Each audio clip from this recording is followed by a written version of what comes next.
আল্লাহ তাআলা বলতেছেন তিলকা দারুল আখিরাতু নাজআলুহা লিল্লাযীনা লা ইউরিদুনা উলুওয়ান ফিল আরদি ওয়ালা ফাসাদা। আল্লাহ বলেন দুইটা জিনিস যার মধ্যে থাকবে না আমার জান্নাত আমি তাকে দেব। যার মধ্যে দুইটা জিনিস থাকবে না আমি তাকে জান্নাত দেব। কয়টা জিনিস বলেন? এক নাম্বার অহংকার, দুই নাম্বার ফাসাদ। এক নাম্বার যে জমিনে অহংকার করবে না আমি তাকে জান্নাত দেব। দুই নাম্বার যে জমিনে ফাসাদ করবে না আমি তাকে জান্নাত দেব। সহজ। আল্লাহ তাআলা বলেন অহংকার করা যাবে না। আল কিবরিয়া উরিদাই, অহংকার শুধু আমার চাদর, অহংকার শুধু আমিই করব আল্লাহ বলেন, আর কেউ করতে পারবে না। আর কারো অহংকার করার কোনো সুযোগ নেই। হাদিসের মধ্যে আছে আল্লাহর নবী সাল্লাল্লাহু আলাইহি সাল্লাম তিনি কোনোদিন পিছন দিকে হেলান দিয়ে জুতা পায়ে খাবার খেতেন না, বলতেন এটা অহংকারের পরিচয়। আল্লাহর নবী সাল্লাল্লাহু আলাইহি সাল্লাম দুই হাঁটু তুলে পিঠ সোজা রেখে মাথা ঝুঁকায়া এরপরে খানা খেতেন, হাদিস। এবং বলতেন আকুলু কামা ইয়াকুলুল আবদ, এক গোলাম তার মুনিবের সামনে যেভাবে খায় আমি মুহাম্মদ আমার রবের সামনে এভাবে খানা খাই। বিনয়, তাওয়াজু, এটা রাসূলুল্লাহ সাল্লাল্লাহু আলাইহি ওয়াসাল্লামের শোভা ছিল। তাহলে পৃথিবীর মধ্যে আল্লাহ ব্যতীত যদি কেউ অহংকার কিছু করার মতো থাকে তো সেটা রাসূলুল্লাহ করতে পারে। কি বলেন? কারণ কোন যোগ্যতায় এক সুতা ওনার মধ্যে ঘাটতি নেই। বলেন না, যত যোগ্যতা কল্পনা করা যায় এর কোনটার মধ্যে ওনার কোনো ঘাটতি ছিল? সৌন্দর্য, রূপ, আচার ব্যবহার, কথাবার্তা, জ্ঞান গরিমা, বুদ্ধিমত্তা, চলন বলন সবকিছুতে তিনি সেরা। তবুও তিনি কোনোদিনও অহংকার করেন। হাদিসের মধ্যে আছে আল্লাহর নবী সাল্লাল্লাহু আলাইহি সাল্লাম ডান দিক থেকে কেউ যদি উনাকে ডাক দিতেন, কথা বলতেন, তো আল্লাহর নবী পুরা চেহারা ঘুরাইয়া এভাবে তাকাইয়া কথা শুনতেন। যতক্ষণ ওই লোক কথা বলতো অতক্ষণ চেহারা ফিরাইতেন। এটা তাওয়াজু, বিনয়। এমন না যে সামনের দিকে তাকাই আছে ওই বেটারে বলছে হ্যাঁ কবে না শুনতে আসি তো, এমন হয় না আমাদের। আল্লাহ রাসূল এটা করতেন। কেউ হাতে মুসাফা করছে, নবীজি কখনোই নিজের হাত টেনে নিতেন না। ওই লোক যখন হাত ছাড়াইতো তখন ছাড়তেন। তাওয়াজু, বিনয় ছিল। তাহলে এই জন্য ভাইয়া অহংকার যে করবে না আল্লাহ বলেন আমার জান্নাত তার জন্য। অহংকার কাকে বলে? আল্লাহর নবী বলছে দুই জিনিসকে। কয় জিনিসকে বলেন? এক নাম্বার বাতারুল হক, যত কিছু হক শরীয়তের বিধিবিধান এর যে কোনো একটাকে অবজ্ঞা করা, ফেলে দেওয়া, পরিত্যাগ করা, নিজের জীবন থেকে বাতিল করে দেওয়া, এটাই অহংকার। এই লোকটাই অহংকার। এজন্য যত যুবক, যত মুসলমান নামাজ পড়ে না, সেজদা করে না, এরা অহংকার। কারণ এটা হক, সত্য বিধান ইসলামের, এটাকে সে অস্বীকার করছে, অবজ্ঞা করছে। এই অহংকার যত শুদ্ধ কথাই বলবে, ডিগ্রি 18 কিসিমের ডিগ্রি লোক, কথা বুঝেন, সে আপনার অভদ্র। সেজদাবিহীন কোন মানুষ ভদ্র হইতে পারে,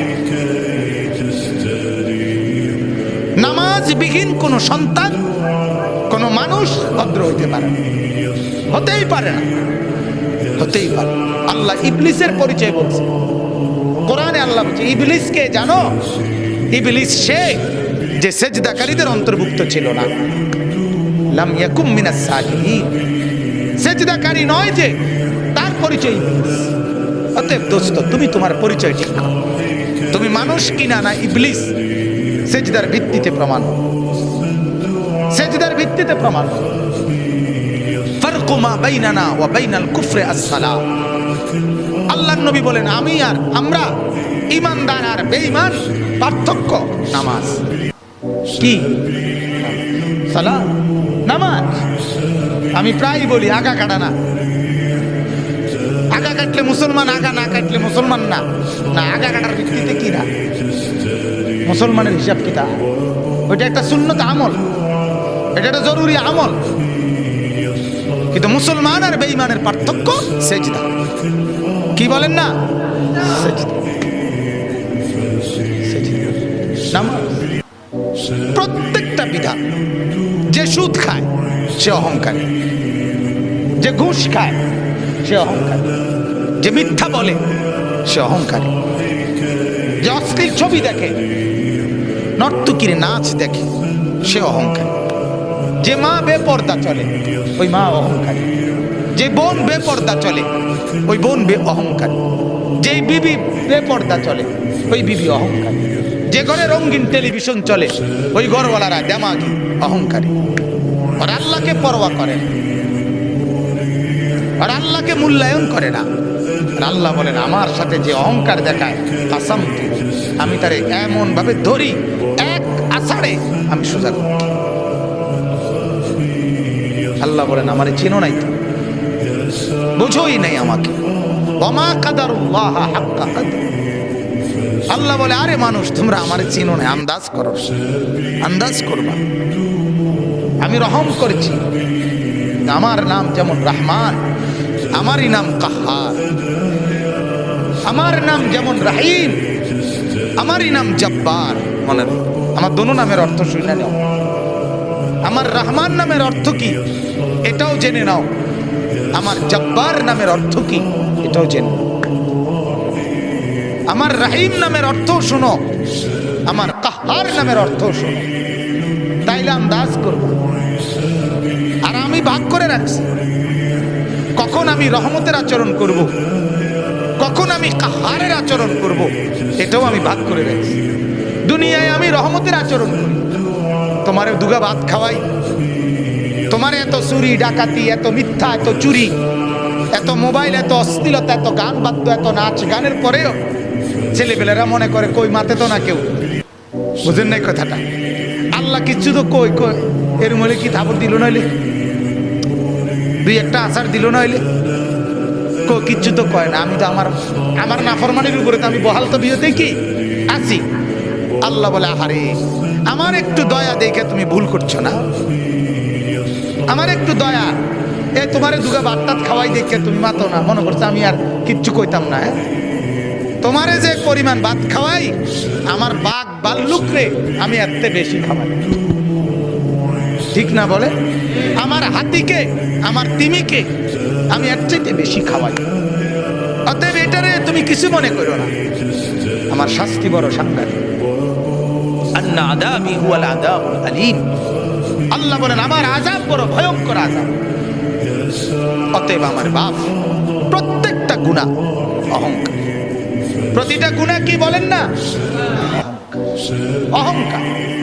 অহংকার মানে সে আল্লাহর সাথে বড়াই করছে, আল্লাহকে কিছুই মনে করে। ছেলেরা এই বাপ একজনও যদি হও, একজনও যদি শুনে থাকো, তোমার কাছে বলছি আল্লাহর কথার একটা নিয়ম মনে রাখবেন, সবাই একরকম হয়ে যায়, একজন আরেকজন থেকে আলাদা হয়ে যান। অর্থাৎ সবাই একত্রে একসাথে গুনার উপরে জমে যায় না। গুনার পরিবেশ থেকে আপনি একজন হলে একজনই আলাদা হয়ে যান, আপনি তার জন্য আর ফিকির করেন না। যখন দেখবেন নাফরমানি ছাড়ছে না, আপনি নিজেকে বাঁচায় ফেলেন। হাদিসের মধ্যে হযরত হুযায়ফা রাদিয়াল্লাহু তাআলা আনহু বলছেন, ইয়া রাসূলুল্লাহ, যদি আমি কখনো এমন দেখি যে আমার সমাজের প্রত্যেকে গুনাহ আর নাফরমানির মধ্যে মজবুত হয়ে গেছে, আমি কি তখন তাদের সাথে মিশে যাব? আল্লাহর নবী বলছেন না, প্রয়োজনে গাছের গোড়ালি, গাছের শেকড় কামড়াইয়া ধইরা হইল, একলা হইল, নিজেকে বাঁচাই।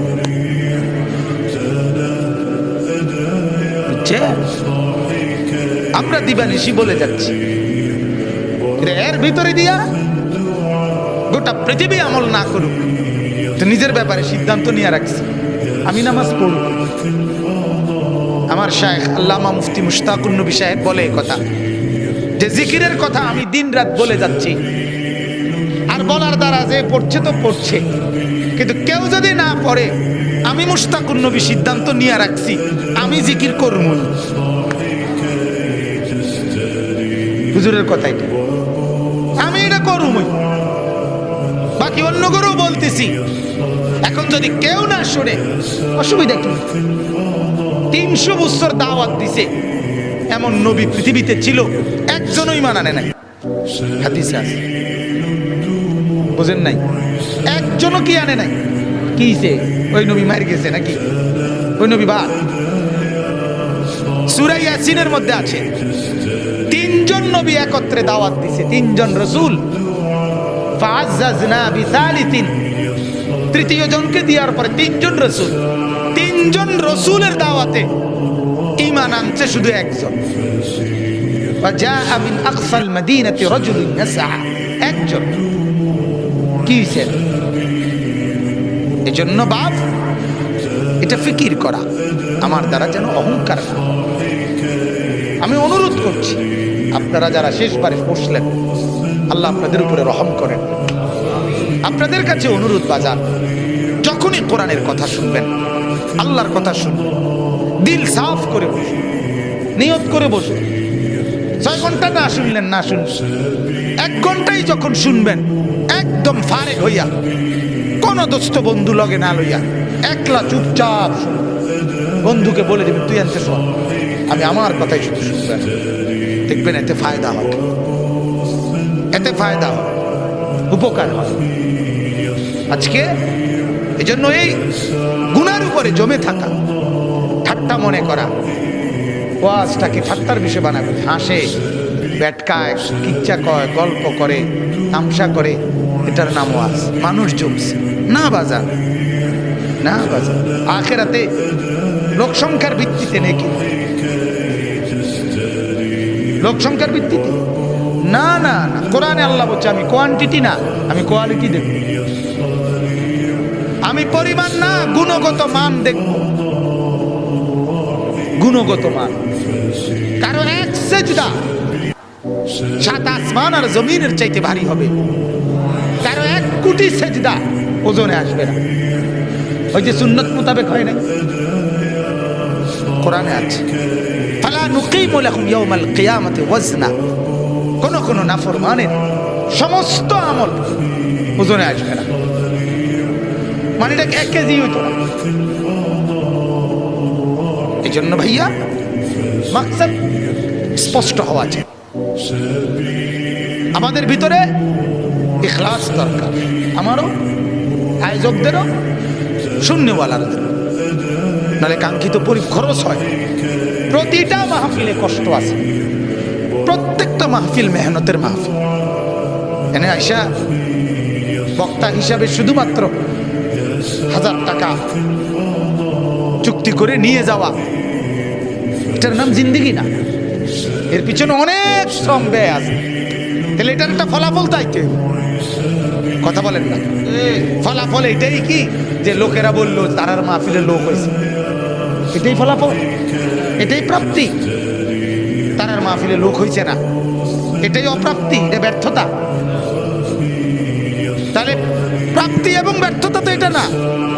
কয়জন আল্লাহর বান্দার কলিজায় আখিরাতের মহব্বত আসছে, এটা দেখার বিষয়। কয়টা ছেলের ভিতরে নামাজের জজবা আসছে, এটা দেখার বিষয়। এই জন্য আমার অনুরোধ, আল্লাহ তাআলা বলে বান্দা অহংকার করলে আমি জান্নাত দেব না, আর অহংকার না করলে আমার জান্নাত তোমার জন্য। আর প্রতিটা নাফরমানি অহংকার, অহংকার। 2 নম্বর হলো গামতুন নাস, অপরকে তুচ্ছ করা, মানুষকে তুচ্ছ তাচ্ছিল্য করা যে কোনো ভাবে, এটা অহংকার। এটা কি বলেন না? অহংকার। অতএব আল্লাহ বলেন অহংকার করবে না, আমার থেকে জান্নাত বুঝে নিবা। আর আমি অল্প কথার জন্য বললাম, অহংকার 2 জিনিস।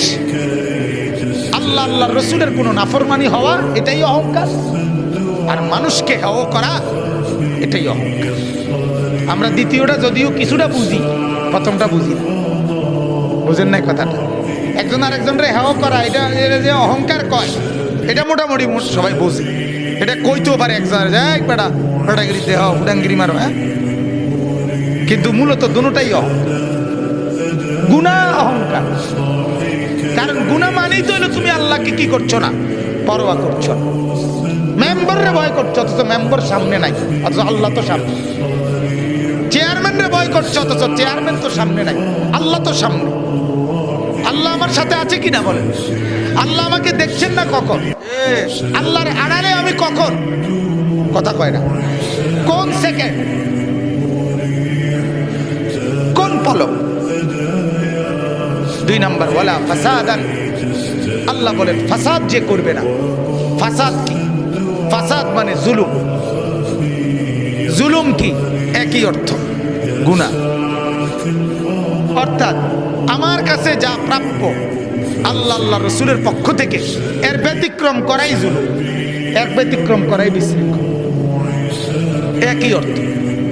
অর্থাৎ এখন নামাজের ওয়াক্ত, এখন নামাজ না পড়া, এটাই ফাসাদ, এটাই বিশৃঙ্খলা, এটাই সমাজের অশান্তির কারণ। হালাল খাওয়ার কথা, হালাল না খাওয়া, এটাই অশান্তির কারণ। সমাজের এত বিশৃঙ্খলা কেন? কেন?